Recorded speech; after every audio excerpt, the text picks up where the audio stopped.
एक कथा सुना दी धुंधकारी की। सूत जी महाराज कहते हैं कि एक बहुत बड़ा दुष्ट हुआ धुंधकारी।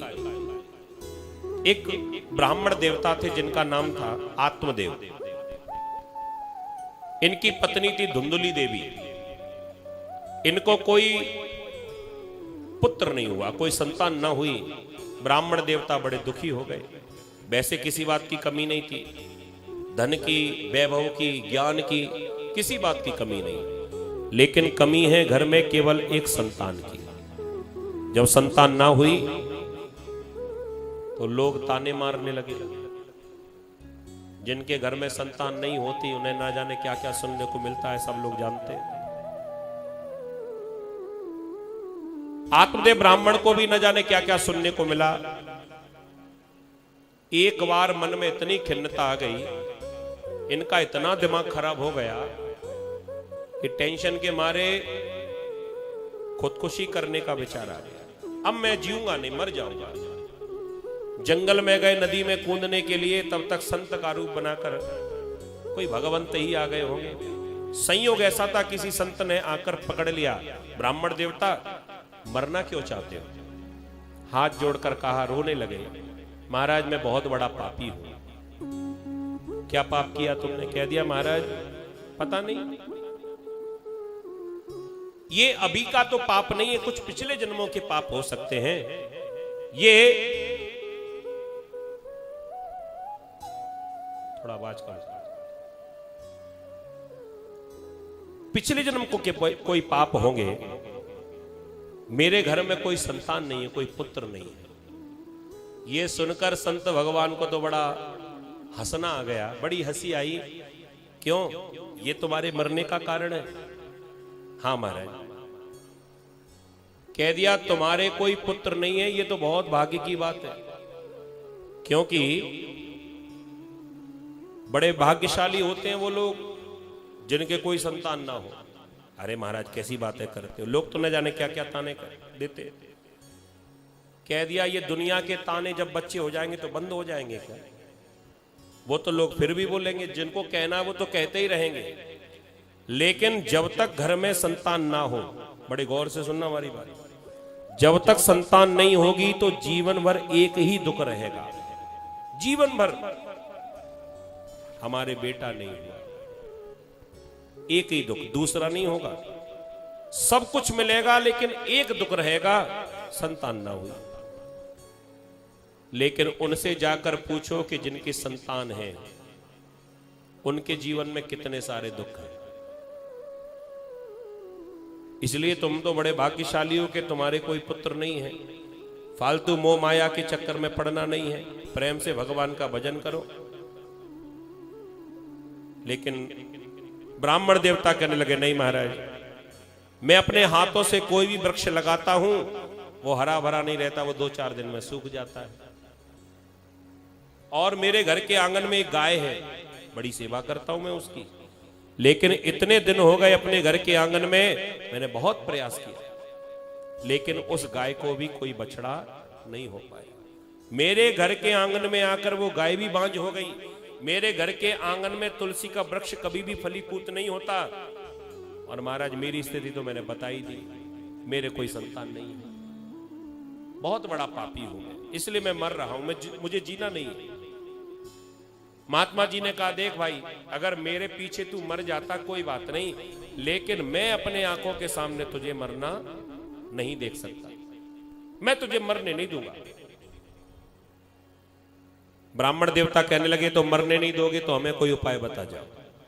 हमने सुना है कि संतों के पास हर बात का इलाज होता है, तो हमें कोई आशीर्वाद दे जाओ, हमारे भी बेटा हो। बार बार निवेदन किया। महात्मा जी ने अपने थैले में हाथ डाला और एक फल निकाला। फल निकालकर प्रसाद में दे दिया, जाओ तुम अपनी पत्नी को यह फल खिला देना, तुम्हारे घर में भी बेटा हो जाएगा। आशीर्वाद दे दिया।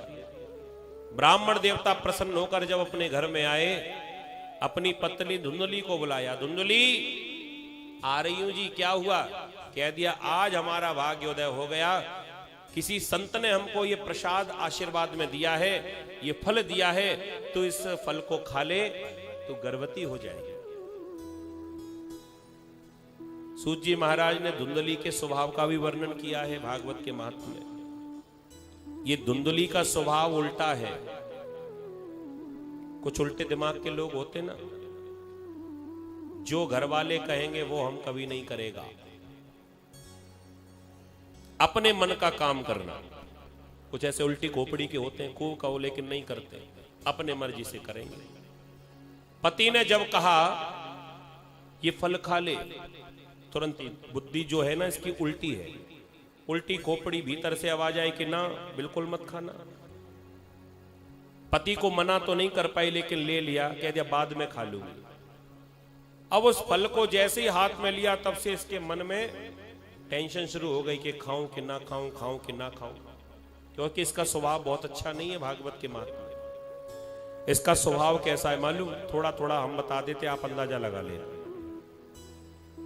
जब तक घर में पति देव हैं तब तक तो श्रृंगार करके इतना दिखाती है कि मुझसे सीधी संसार में कुछ है ही नहीं, बहुत सीधी हूं मैं। और जैसे ही पतिदेव घर से बाहर निकले फिर ये अपने असली रूप में आते हैं। इच्छाधारी है। प्रेम से बोलो राधे राधे। हाँ, ऐसे इच्छाधारी होते हैं बहुत लोग, पति के सामने सीधे बन जाए और पति के जाते ही ऐसे खतरनाक। ऐसा दिखाती है कि घर वाले भले ही बाद में शिकायत करते रहें लेकिन पति को विश्वास ही ना हो ही नहीं सकता। मां कहती रहे, पिता कहते रहे, भैया कहता रहे, बहन कहती रहे, ना हो नहीं सकता, ऐसा हो ही नहीं सकता। मैं जानता हूं मेरी पत्नी, ऐसे इच्छाधारी होते हैं बहुत संसार। पति के जाते ही जब तक दो चार पड़ोसी से लड़ाई झगड़ा ना हो जाए तब तक इसका भोजन ही नहीं पचता। और झगड़ा करते समय भी तैयारी करती।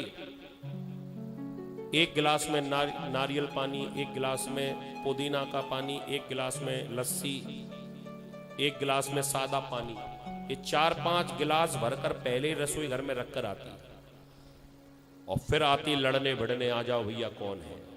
और इतना लड़ती, लड़ते लड़ते कहीं आवाज कम ना पड़ जाए, दौड़ कर आती और नारियल पानी पी के फिर आ जाती है मैदान में ऐसी। और बोले तो ऐसा लगता है माने लाल मिर्ची का पाउडर छिड़क रही हो, इतनी खतरनाक इसकी वाणी। आप लोग अंदाजा लगा लो, कोई ना कोई धुंधली तो तुमने भी देखी होगी अपने जीवन में। हमेशा कोई ना कोई पड़ोस में पाई जाती है ये वही होती है ना बचपन में जब हम क्रिकेट खेलते थे और बॉल जब आंटी देती नहीं थी, ये वही तो है।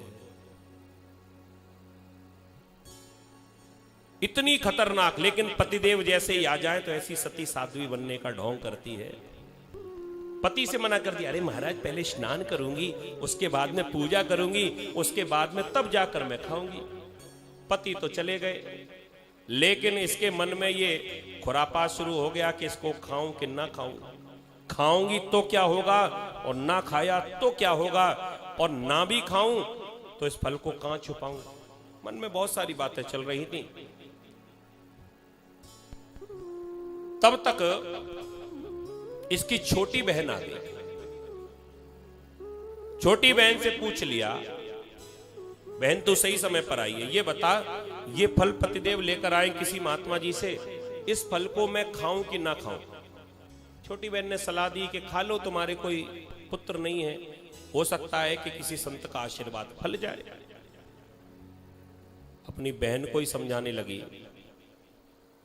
खा तो लूं लेकिन ये बता कि जब मैं ये फल को खाऊंगी मैं गर्भवती हो गई, संत का आशीर्वाद कहीं फल गया, मैं गर्भवती हो जाऊंगी, मेरा उदर बढ़ जाएगा, पेट बढ़ जाएगा, मुझसे तो चला भी नहीं जाएगा। मेरे घर के काम करवे तू आवेगी क्या? मेरे घर के काम कौन करेगा? बहन ने सलाह दे दी, एक काम कर, मैं तो नहीं आ पाऊंगी तेरे घर के काम करने, लेकिन जब तुम्हारे बेटा होगा तो तुम्हारी ननद जरूर आएगी। ननद जो भाभी को कभी आनंद से रहने ही ना दे, वो ननद आएगी ना और तुम्हारे बेटा होगा, संत का आशीर्वाद है, और वो तुमसे कुछ ना कुछ उपहार मांगेगी, सोने का हार मांगे, सोने की जंजीर मांगे, या कुछ भी मांग सकती है। तो मैं तुझे उपाय बताती हूं, तू तो फल खा ले और आराम करना चारपाई पर।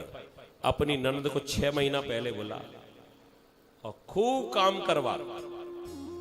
काम करेगी तेरी ननद और तू करना आराम। और जब तेरे बेटा होगा तो तुझे वैसे ही कुछ ना कुछ उपहार तो देना ही पड़ेगा, बधाई के रूप में कुछ भी दे देना। धुंधली कहने लगी, तू मेरी ननद को नहीं जानती, भारी चोटी है। 2-4 दिन को आती है ना तो ना जाने क्या क्या चुरा कर ले जाती है, और 6 महीने पहले आ गई तो न जाने क्या क्या चुराएगी, पता भी नहीं चलेगा। कुछ भाभियां बहुत अच्छी होती ना, जैसे ही ननद का फोन आ जाए ना, मैं रक्षाबंधन पर आ रही हूं सावन में, तो अपनी बढ़िया बढ़िया कहीं ननद न ले जाए, साड़ी पर सूट पर कहीं उसकी दृष्टि पड़ गई तो तुरंत ही मांग लेगी। वो तो इतनी बेशर्म है, वो तो उसको शर्म नहीं है, भाभी ये ले लूं, भाभी वो ले लूं। तो ननद के आने से पहले ही अपने जितने अच्छे अच्छे कपड़े सबको छुपा छुपा कर पीछे कबर्ड में, कहीं नजर न पड़ जाए। ऐसी होती है, तुम लोगों की बात नहीं है, ऐसे बंबई में उधर होती है। ग्वालियर में तो सब बहुत अच्छे स्वभाव की माता है। प्रेम से बोलो राधे राधे। तू मेरी ननद को नहीं जानती है, बहुत अच्छा स्वभाव नहीं है उसका, तो एक काम कर, तू काम करने के लिए नौकर चाकर लगा ले, तेरे यहां तो पैसे की कमी नहीं है। कह दिया हाँ ये ठीक है, लेकिन एक समस्या और है। क्या? अगर मैंने ये फल खा लिया और गर्भवती हो गई और गांव में कहीं लग गई आग, तो गांव की जितनी है तो सब भाग जाएंगी, मुझसे तो भगा ही नहीं जाएगा। मैं दौड़ कैसे पाऊंगी ऐसी स्थिति में? अब बता मैं खाऊं कि ना खाऊं? बहन समझ गई, बहन तो उसी की थी ना। तू सीधे सीधे ये बता, बहाने काय को बना रही है, तुझे चाहिए क्या, चाहती है? कह दिया सही बताऊं बहन, मैं ये चाहती हूं कि मुझे ये फल भी ना खाना पड़े और मुझे बेटा भी मिल जाए। ऐसा कोई बीच का रास्ता बता दे। मैं प्रसव की पीड़ा को सहन नहीं करना चाहती, और मैंने ये भी सुना है कि लालने पालने दुखम, बच्चों को पाल पोस कर बड़ा करना ये भी बड़ी टेढ़ी खीर है। बहुत हिम्मत का काम है मां बनना, मुझसे तो ये हिम्मत नहीं जुटाई जाएगी। मुझे बिना कुछ किए, ये बिना फल खाए और मेरी गोद में बेटा आ जाए, बस इतना चाहती हूं। बहन ने उपाय बता दिया तो मैं गर्भवती हूं। अब एक ही उपाय है कि मेरा बेटा तू ले लेना, सारे जितने भी कष्ट हैं उन्हें मैं सहन कर लूंगी, और मैं अपना मोह भी तोड़ दूंगी उससे। मैं अभी से ही सोच लूंगी कि ये मेरा नहीं है, ये तेरा है, लेकिन तू बदले में कुछ पैसा मुझे दे देना।